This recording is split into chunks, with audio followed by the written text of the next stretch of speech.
Hi guys, I'm here with a very special guest, Thomas or Thomas, because he's Belgium, so his native language is French.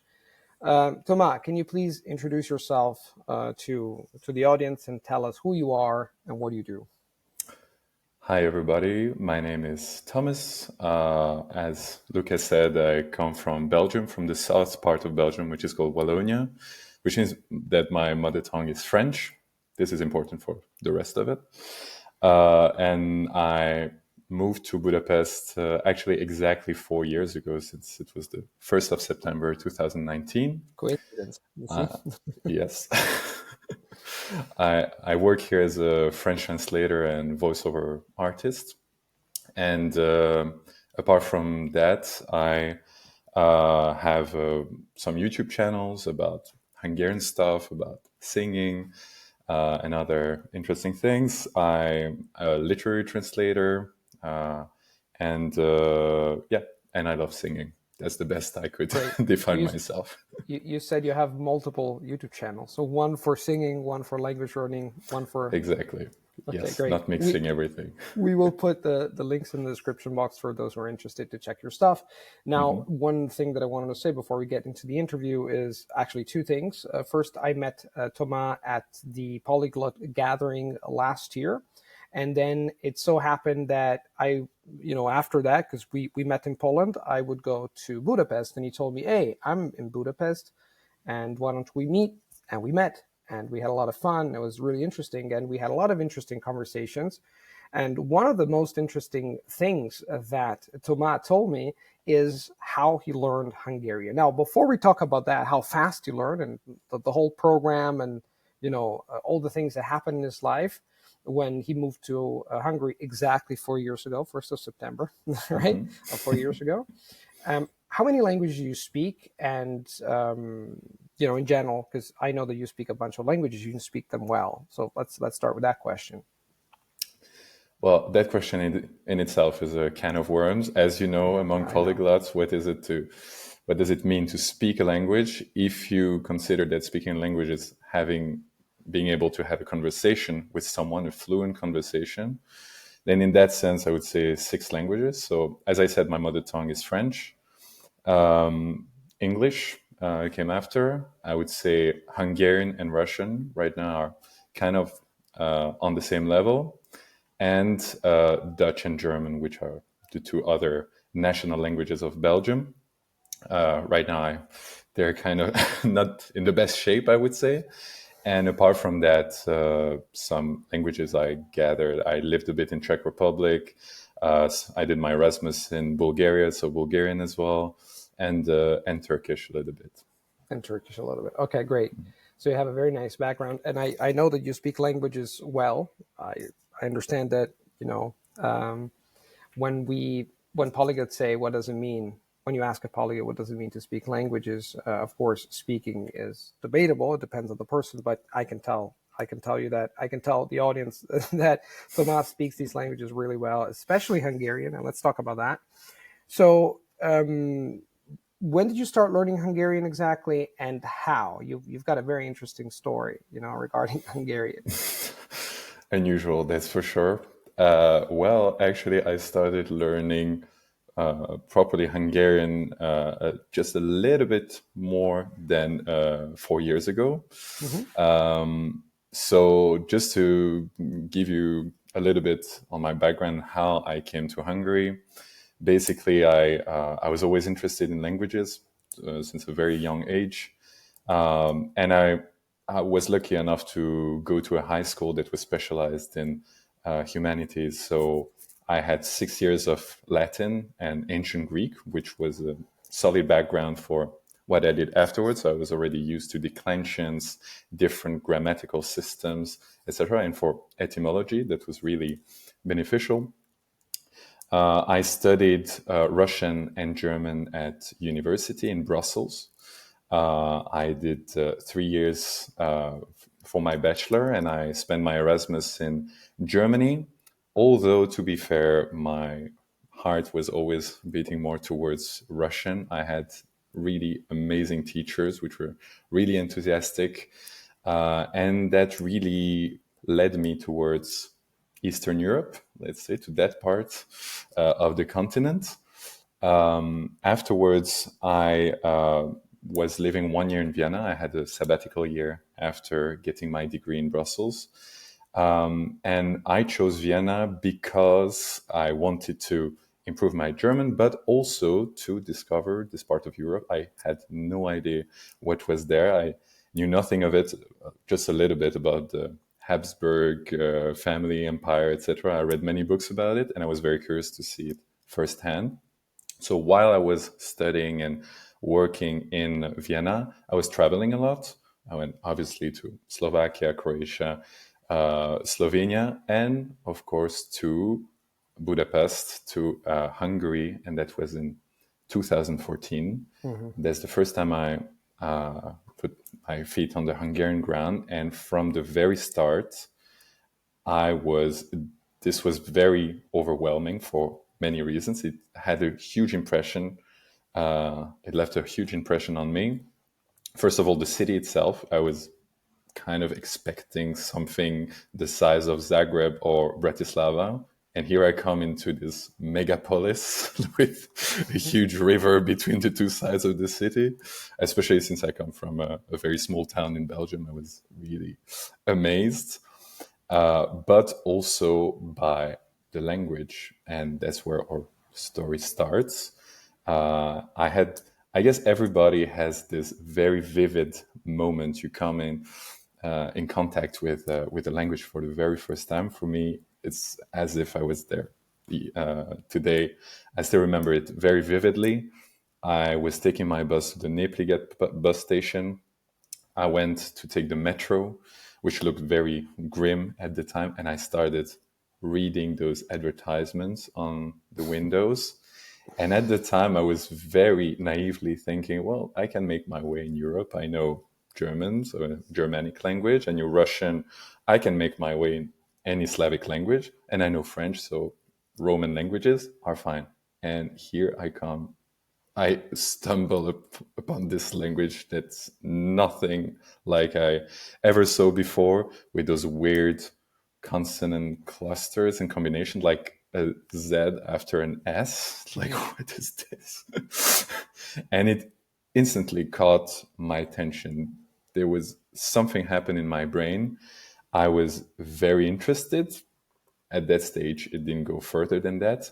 But I was like, okay, I need to know more about this language. I was there only for a few days, so I didn't have time to learn it in any way, shape, or form. I came back to Vienna, and this idea stayed in the back of my mind for the upcoming years. I got a master in international relations. I did an internship in Russia for 3 months. I worked in Czech Republic, but my job there wasn't exactly what I was expecting. I always wanted to go back to my first love, which was language learning, and especially pure language learning, because I did that in my bachelor, but we had a bunch of courses like about the law, economics, etc. There were many subjects that had nothing to do with linguistics, and that's what I wanted from the beginning.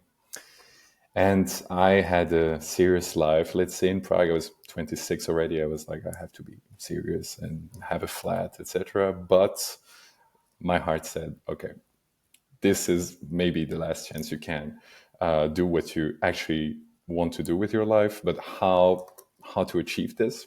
So first of all, I was like, which language? Hungarian seemed a very interesting choice, because everybody around me was like, yeah, this is the most difficult language in Europe. Many people described it as such. And I experienced it firsthand. So I was like, well, is it really the most difficult language in Europe? I have to see it for myself. So I got more and more in contact with it, especially through music. I started listening to artists on Spotify, and I liked it more and more, like especially the melody of it, like this alternance between consonants and vowel, consonant vowel. That's something I never experienced before. But the question was, okay, how to do this in a serious way, because Hungarian is very difficult. That's what everybody says. So I can either study it in Prague and pay a private tutor, but to get a good level, maybe it would take me 3 or 4 years and probably a lot of money. Or maybe there would be a way to actually move to Budapest, but how? Like, what would I do there? And so I was lucky enough to, I mean, I subscribed to some groups on Facebook, like I Learn Hungarian and that kind of groups.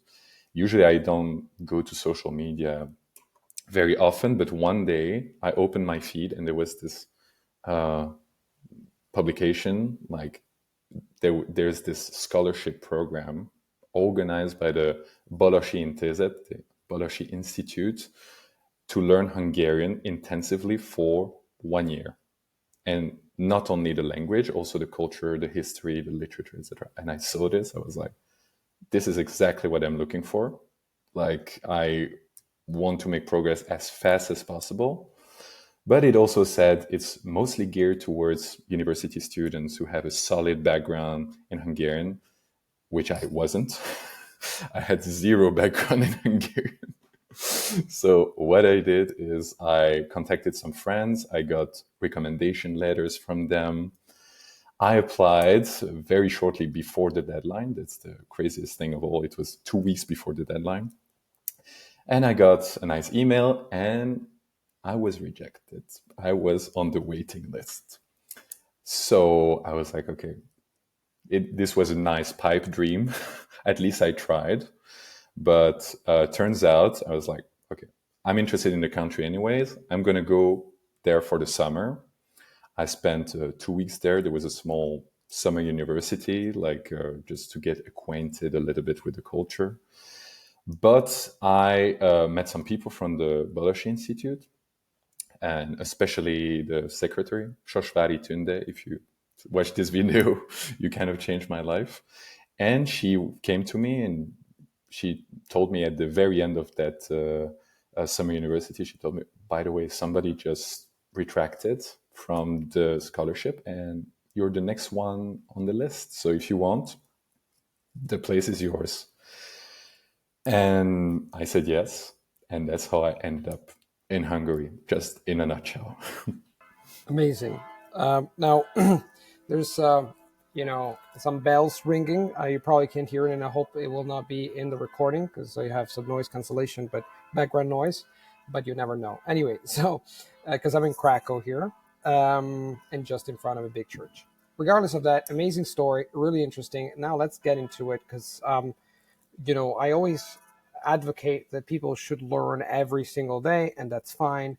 But a lot of a common problem, a recurring problem that a lot of students and language learners have in general is that they don't see progress that fast, right? Because we have a lot of things to do, and unless they live in country, unless they have the privilege of either signing up to a very intensive program or living in country, it's kind of difficult to be able to dedicate 2, 3, 4 hours and then immersion in the language. But I believe that when you're able to immerse from the get-go, you can get there fast. Now, in your case, what you told me last year was basically that you started this very intensive program. So I'm very curious about that, how you learned. And also you then you got to know your ex-girlfriend from Turkey, right? Mm-hmm. And then you started speaking with her in Hungarian because she was in the same program, right? So I have a couple of questions. How did you start? Was it difficult at the beginning? Did the teacher speak just in Hungarian? Did you have to speak just in Hungarian with the other students? And what happened at the beginning? Because I can imagine that if you do not speak a word of Hungarian, right, like from the get-go, or some Hungarian, right, even if you know some Hungarian, isn't it difficult to do everything in Hungarian? Or was there some stuff, maybe some materials in English, or sometimes if someone did not understand, they could raise their hands and say, can I use English? How did that unfold, the whole thing, first? And then we're going to talk about intensity and making progress and using the language in real life. Mm-hmm. So to give you a little bit of context, I joined the A2 group which is almost a complete beginner group. But we made progress very fast. The stress was put on speaking only Hungarian in the classroom. Actually, many teachers barely spoke English, which made everything easier in a way. But obviously, it was student friendly. Everybody was from a different country, a different background. They were talking very, very slow, and we were using some books. We were using Show me the books. Lépésenként magyarul, Ah, a very good one, if it rings a bell. So with a lot of illustrations. can you show it, please? Can you show me just the title? For example, this Lépésenként magyarul. Yes, that was the main book we used. But there was another one that I was using at the very beginning. It's called Hungarian in Words and Pictures, that I just downloaded from the internet. It's pretty old. So it was pretty funny because they still had some constructions that were very communist, with the elvtárs, which means comrade, basically. But the point of the... Yes. In Hungarian, you would say szép régi idők, like good old times. Mm-hmm. But what was really good about this book is that it was almost only in Hungarian, with plenty of pictures, like the title indicates. And I made really a lot of progress thanks to that. So I would say that it was a total immersion in the language, not only in the classroom, but also outside. Like I was, especially at the beginning, I had some progress to make to be at the same level as my classmates. And that really helped, because especially in Hungarian is very, I would say, a very logical language, but as my French tutor, puts it very nicely, is the kind of language where you have to forget your own mother tongue for it to make sense. Since it's not even in Indo-European language, the structure is completely different. It's agglutinative, like other languages like Turkish. So unless you are ready to put aside everything you know about linguistics and sentence construction, etc., you're going to have a very, very hard time. That's also the reason. Yeah. This is a very good point. Now, let me ask you, before we continue, and sorry to interrupt you, I want to ask you some more specific questions about what happened in class. So first of all, how many people were in each class, or in your class? In my class, we were about 9, if I remember correctly, from Turkey, Japan, Korea, everything mixed. Did you have different teachers? How many teachers did you have?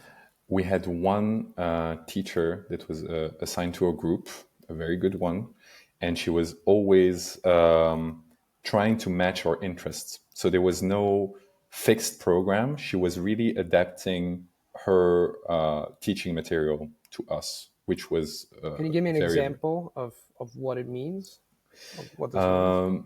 For example, she saw that we were all interested in geography, like about talking about certain countries. So she organized this presentation where everybody would present his hometown, but also discuss the politics. For example, something easy. Something easy. Something easy. That was towards the end of the year. Towards the end of the year. Right. Yeah.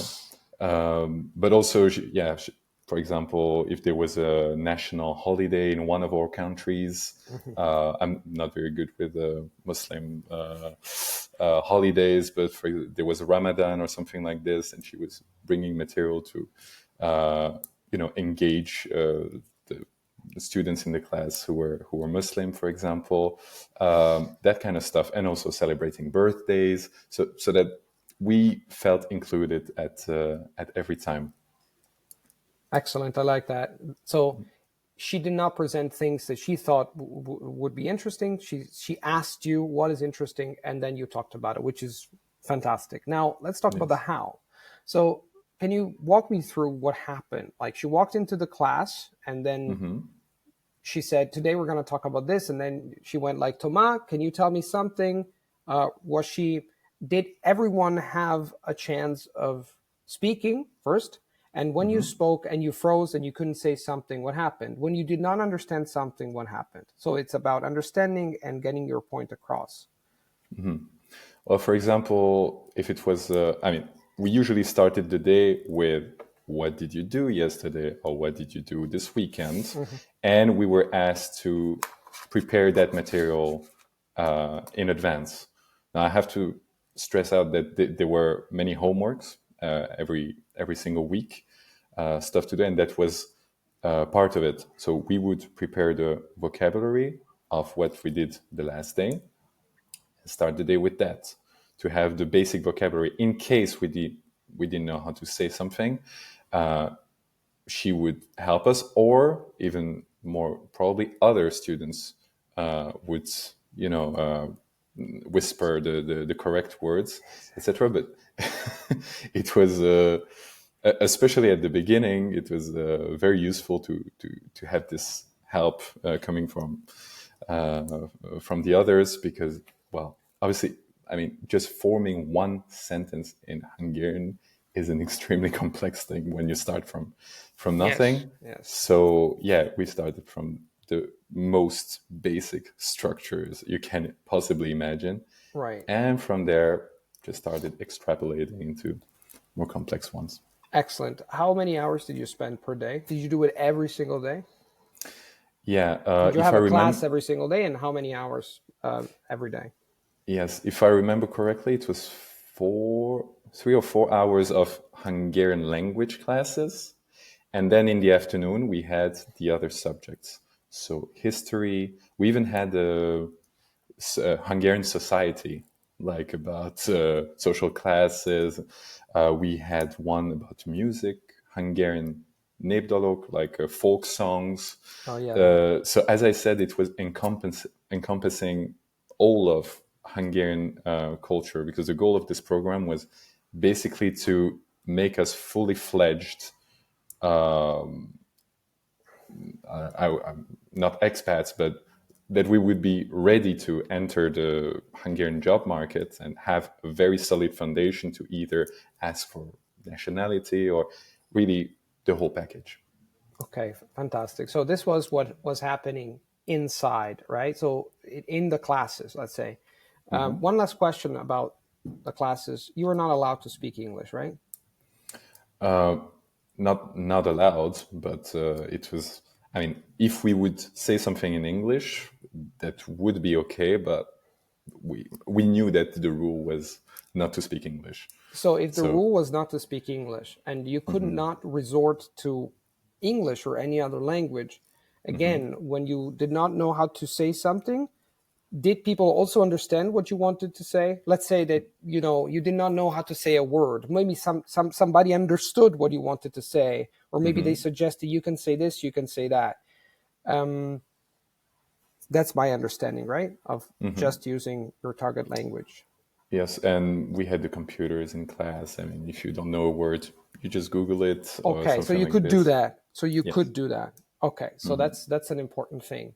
This is what I do, for example, when I have conversations in Hungarian with my Hungarian teacher or my Serbian teacher. If I don't know something, I ask, but I can also look it up, And normally I try to anticipate. This is a very important point that I do all the time. I try to come up with a topic beforehand so that once you know the topic, you already look up a number of words and expressions that are related to that, so you're prepared. So the fact that you came prepared and you had to do homework is really important, because I believe that when you do homework, you already come prepared, and it facilitates the class and it makes you more like receptive to the words and expressions. So that's wonderful. Now, you also told me last year that what really made a difference is what happened outside of class, because I can imagine that you have all these students from all walks of life, from everywhere around the world. What happened when you got outside after a few months that you started speaking fast? And we will talk about then intensity and progress, a bit later. But what happened? Did you speak Hungarian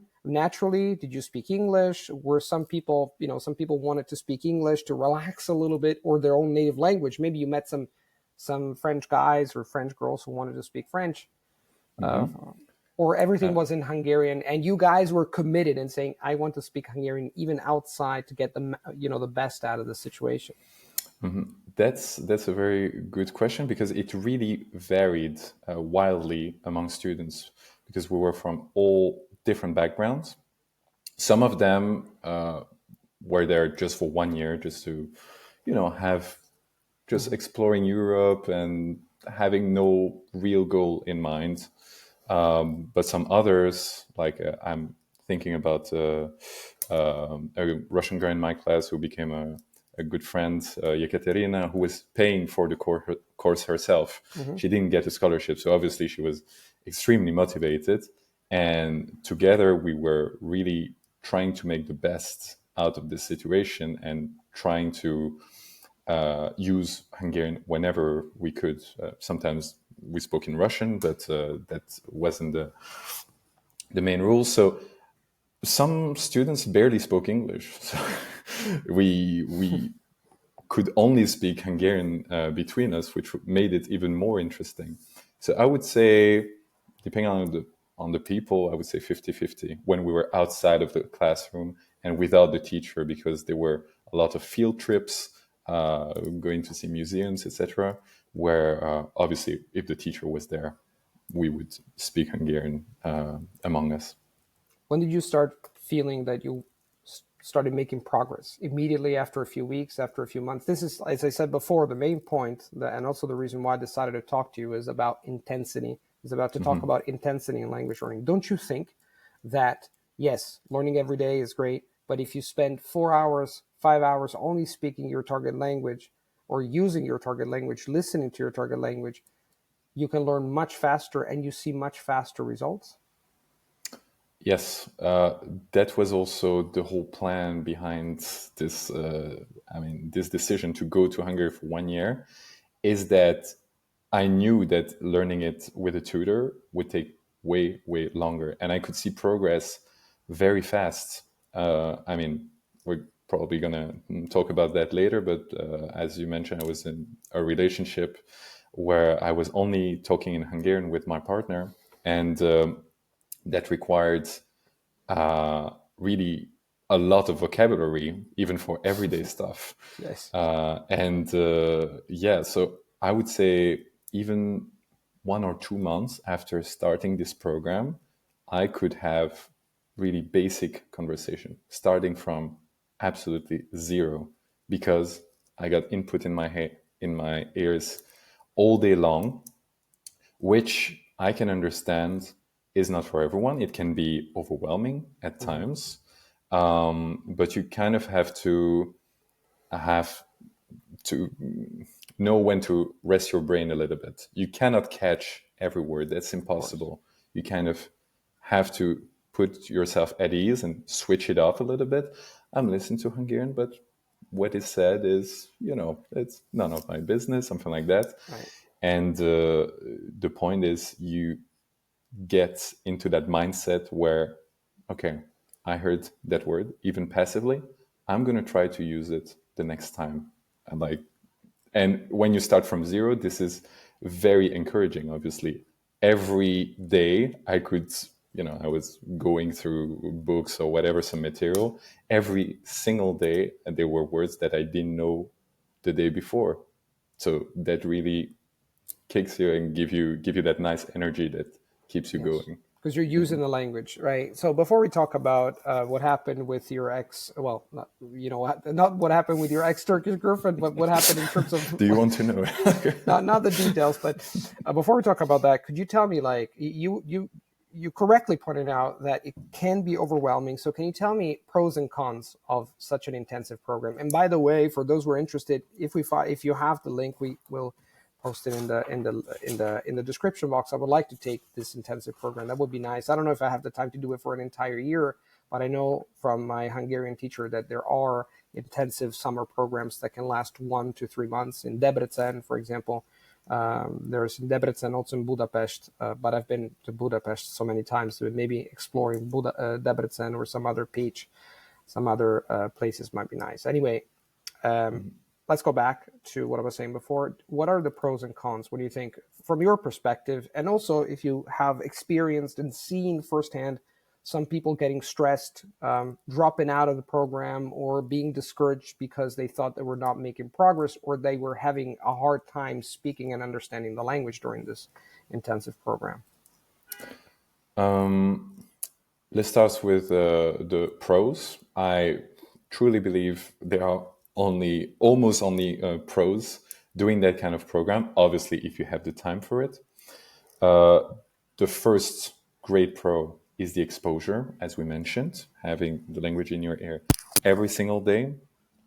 The gain of time and money is absolutely tremendous. I mean, if your goal is to actually use the language actively, then you're sparing yourself a lot of time and money. And third, and that might be the most interesting pro, if you live in the country and you have to use the language with the locals, for example, if you go to a shop, you have the actual need of the language. You have to make yourself understood. Whereas with a tutor, you can make mistakes. You're going to be corrected anyways.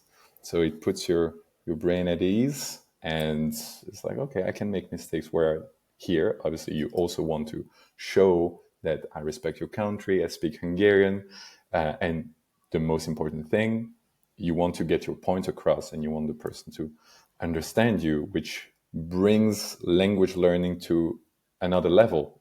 Especially at the beginning, for me, it was almost survival, because especially in Budapest, there are some people who don't speak English at all, whether in the public transportation or some other fields. So in those situations, you just have to use it, and it's a further motivation. For the cons, as I said, it can be overwhelming sometimes.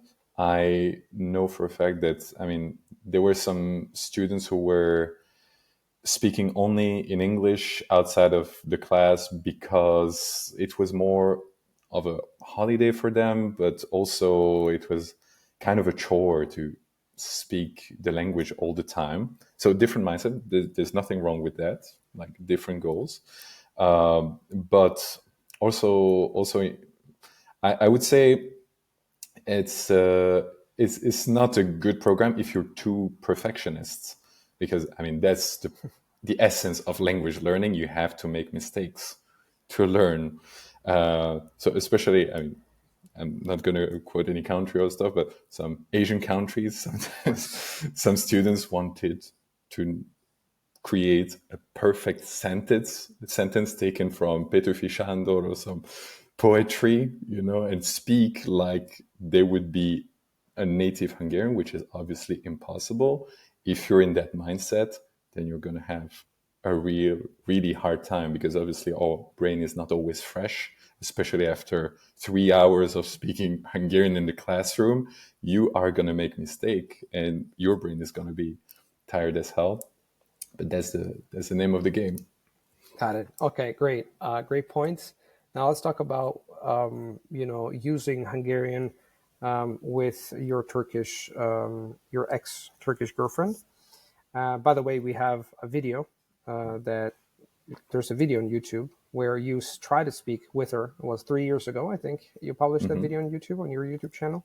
So yes, if you're interested, you can click on the link in the description box to take a peek at how Thomas and his girlfriend at the time were communicating in Hungarian. Now, let's talk about that for a second. I was recently talking to a friend of mine, Simon, here in Krakow. He's Italian. He's from Turin. And we were talking about the fact that, there's this myth that if you have a girlfriend that either speaks your target language or is native, right, in that language, then, and you live in country, so you live in the country where your target language is spoken, you're bound to learn. But that is not necessarily true, right? Because, for example, it's in Simon's case, I think Simon has a low B1 level, but still difficult. You have to be proactive, right? If you want to speak the language, because when you start a relationship, now your case is very special, I believe, because most couples I know, they're like the language in the middle is always English. Maybe one is from Colombia, the other one is from Hungary. They meet, they speak English. Then unless both of them speak, I don't know, a language, French, say, for whatever reason, they have another common language. The most common language is English, right? In your case, though, it was not. It was Hungarian. So, and both of you got to know each other in that program, right? So, the reason why you started speaking Hungarian, was it because she did not speak English that well, or because she did, but she did not want to use English because you were in the program where they will slap you and whip you if you spoke Hungarian, so to speak? Or like what happened? So that's the first the first question is, what's the reason why you started speaking Hungarian with one another? And the second one is, how was it to use Hungarian at the beginning if both of you did not speak it that well, right? Was there any misunderstanding? Were sometimes frustration involved in the process? So first of all, she was in the same program as me, but she was really advanced. She was in the literary translation program that I did the year after, but she had studied Turkish at the university in Ankara for quite some time, and she had a tremendous level.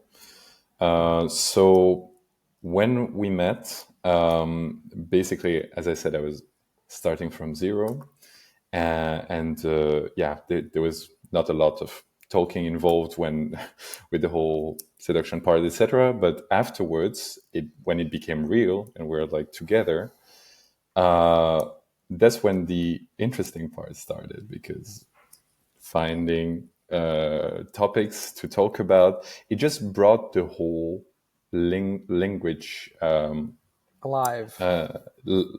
live, like to another level, because it's very different having to speak in a classroom about fictive real-time situations and trying to explain something funny to your girlfriend, for example, to make her laugh, Yes, or talking about important stuff like, did you close the door, or do you want me to get you something from the shop, or that kind of really important information. So I would say, I can say with confidence that I wouldn't have the level I have right now without this whole relationship and this active use of Hungarian outside of the classroom.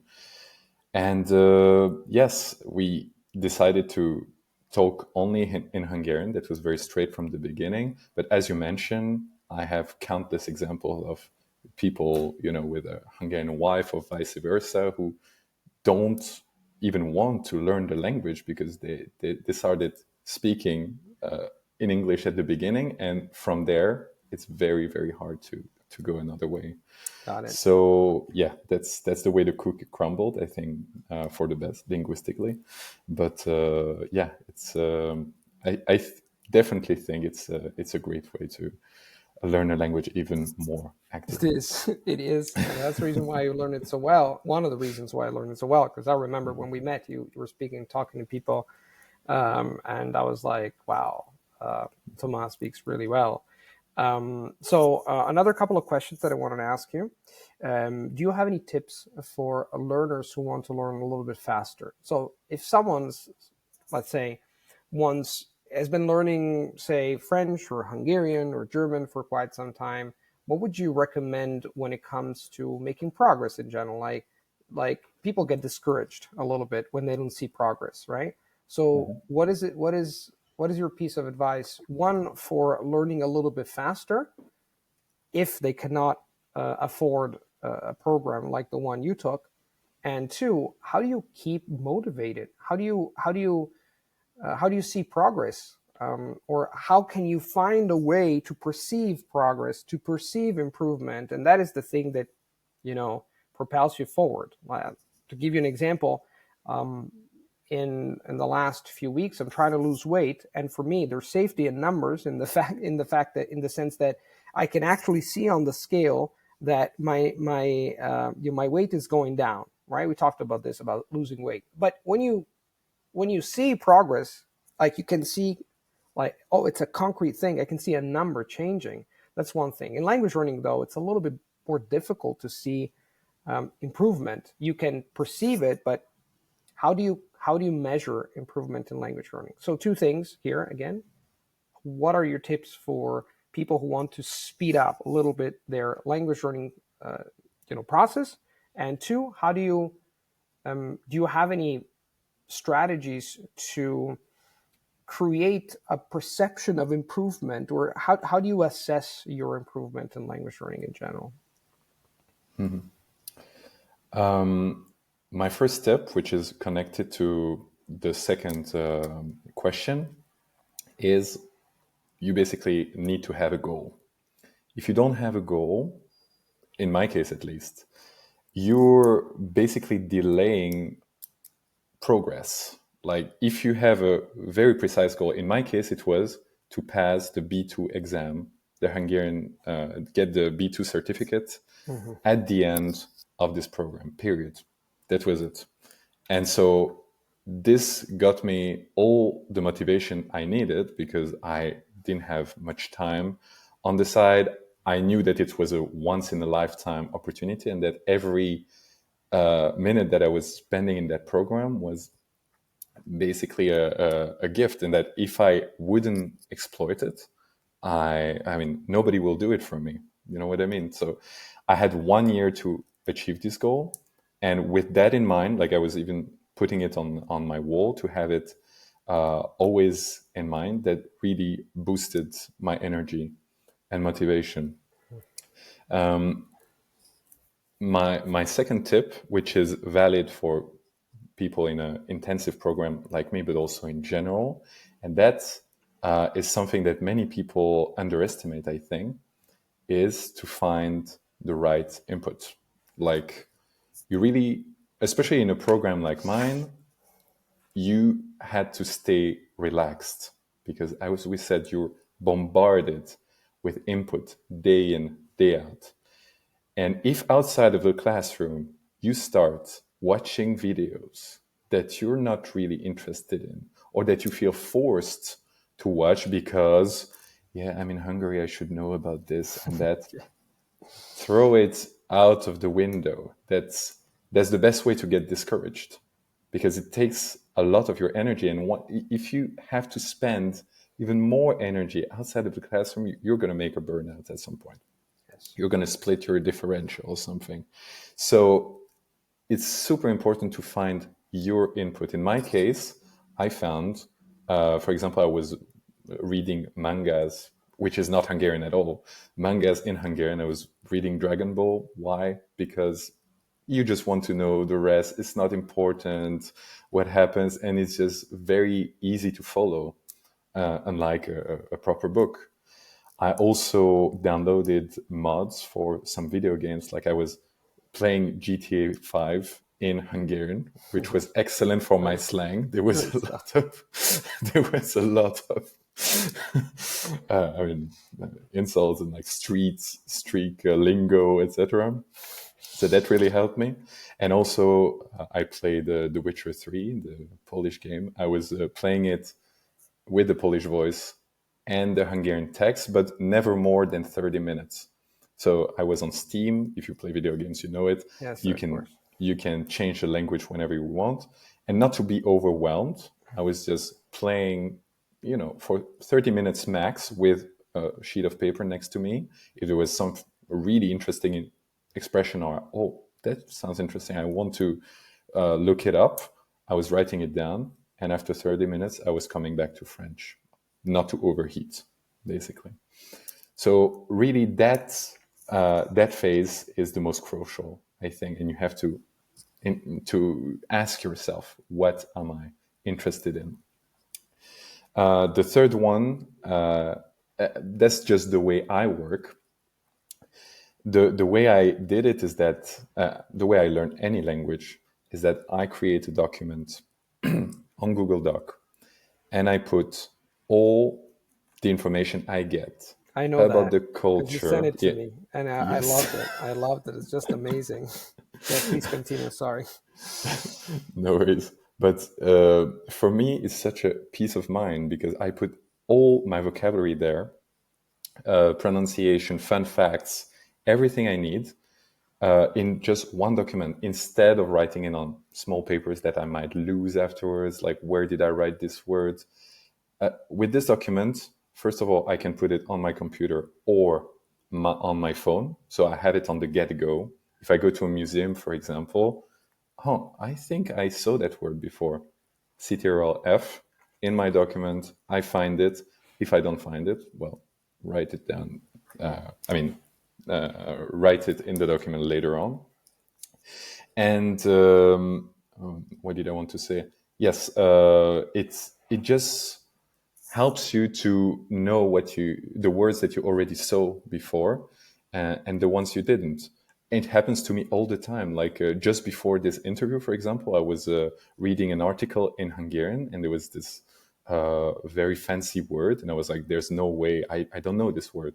I'm gonna check it in my document." And turns out somehow, I don't know when, maybe 3 years ago, I came across it, and I wrote it down, which brings me to my last tip, which is the most important one. If you have this passive knowledge, these lists of vocabulary that you never look into, it's useless. It's dead knowledge. You might recognize the words because, oh, okay, I saw it before. But what we want is use them actively. And the best for that is to use some flashcards apps. In my case, I use Anki, which works really well. So whenever I see a word that is in my list, which means I saw it before, it automatically goes into my deck on Anki, which will transform this passive word into an active one and will come up in my deck maybe tomorrow or the next month. And this way, you keep it going and you invest. I mean, you can use all these words that you saw beforehand. A true language lover, I would say, Thomas. You're a true language lover. I love that. Like the interest, the passion. You know, a lot of people do it because sometimes they want to do it. Yes, that's fine, or they have to do it. But when you really, really, really want to do something, you really are interested in something, you find all possible ways, creative ways to make the language get in you. And you are one of the true language lovers, I would say. So, we had said at the beginning that this interview would last 20 to 30 minutes, but it's so interesting that actually we've been speaking for 47 minutes right now. I still have 3 more questions. I still don't know whether we're going to divide this into 2 parts or not. Maybe we're going to keep it in just 1 hour thing. Let's try to keep it within the hour mark. I jotted them down here. I have 1,000 questions that popped up in my mind, but maybe we can talk about them another time. For now, I have the next 3 questions are, let's try to keep it concise. Otherwise, this is going to last forever, even if it's super interesting. Icelandic program. I know that you went to Iceland. I know because we have a friend in common who goes by the name of Richard Simcott, and he went to the same program. I saw some pictures, I think, of you in the program, and some pictures of Richard back in time, and I wanted to ask you about that. Next language or languages you want to learn, and what do you think about language certifications? We touched upon this a little bit. I guess that you like language certifications, but let's see. So first, let's talk about very briefly about the Icelandic program. How was it? Were you a beginner? Why did you decide to learn Icelandic? And if you liked it, and was it as intensive as the one in Hungarian? So to put it short, this Icelandic program was basically the equivalent of what I did in the Badashi, but in 1 month. It's a program organized by the Arni Magnusson Institute, which is responsible for everything linked to Icelandic culture. And they organize this once a year in the month of July. So I spent all July there. And it's basically the same concept in the sense that you have the language part, but also the cultural part. And I wanted to learn Icelandic for quite some times for different reasons. I absolutely love the way it sounds. Actually, the first time I came across Old Norse, so the ancestor of Icelandic, was with the series Vikings. There are some sentences in Old Norse, and I was like, what is this? I never heard anything like that. So obviously I needed to know more. I Googled it and I was like, okay, Icelandic seems to be the closest language to Old Norse. Interesting, but how do I learn it? I applied to this program. There was a test at the beginning. So I worked on some Icelandic. I didn't know anything, but for 2 weeks, I passed the test. I was accepted, and this was the best decision. Honestly, it wasn't only a question of interest, but since I'm a translator, it's also my job. It was also a business decision because my optic would be to make literary translation my main source of revenue. And the thing I do is that I specialize in small languages that are spoken by a very little amount of people, where there is almost no competition. Whereas if I would try to learn Spanish or Italian, for example, well, there are dozens of people actually raised in the both languages. I mean, how can you compete with that? And Icelandic was a very interesting choice. So I went there. I did. This was the same program as Richard did exactly 10 years ago, which was funny. I met him in Reykjavik, and honestly, it was brilliant. And I can say with certainty that Icelandic is by far more difficult than Hungarian. I can tell you that even the pronunciation is an absolute nightmare, which is very, I mean, that I knew what I was getting into, but you can say anything you want. Hungarian is phonetic. You write what you say. Icelandic is the exact opposite of that. Like if you think that French spelling doesn't make sense, then try Icelandic. You're gonna be in Like for a Danish, surprise. maybe Danish also. I studied Danish. It's the pronunciation is a nightmare. Like there's no correspondence between how it's written and how it's spoken. You know. Yes, it's I don't know Danish, but I mean it has a lot of historical ties with Of course, Iceland. of course. But the thing that really seemed the most difficult for me is the number of dentals. Like for example, the sentence, "What does it means? What does it mean?" It's "Hvað þýðir það?" So you have five That's dentals in 3 words. "Hvað þýðir það?" You quite know. that's difficult. Okay, So, okay. So it was an amazing program. Please, if you have the link, send it to me, and we will put it in again in the description box. Who knows? I might actually take that. I have another friend, Stefano Suigo, who's an Italian translator and polyglot. He's an amazing guy. He knows Icelandic. I recently read a book of an Italian guy who moved to Iceland. It's absolutely fascinating. You know, he's a professor of Icelandic and of literature, Icelandic literature. Absolutely fascinating. Okay, so Icelandic program. Next, is there any other language you want to learn in the future? It seems like a rhetorical question. there are always, but Next two, let's say the two the that you next can see, like yes, on the the horizon. next two. The first one is Spanish. I've been delaying this for way too long. I mean, I go to some polyglot events like the polyglot gathering in Poland, and some people are like, "You speak French as a mother tongue, and you don't know any other Roman language. Why? It would be so easy for you." And the answer is always the same. Like I didn't come across a good enough of a reason to learn it, that kind of stuff. But now I have a reason because I'm going to visit a dear Hungarian friend of mine who's doing his Erasmus in Chile next semester. In South America, I never left Europe except for Siberia, but this is going to be a big first for me. And guess what? They speak in Chile? Spanish. So I just started a little bit on Duolingo. I expect it's definitely not as difficult as most of the languages I had to learn before. Even though Chilean Spanish, I mean, some people say it's quite different. So I will get into that. I just started a few weeks ago. Okay, So let's see great. how this goes. And the second one would be Polish, because of Reykjavik. Reykjavik is Little Poland, actually. You go there chances are, I mean, you hear a lot of Polish on the streets. There's a huge Polish minority. And I made many Polish friends there.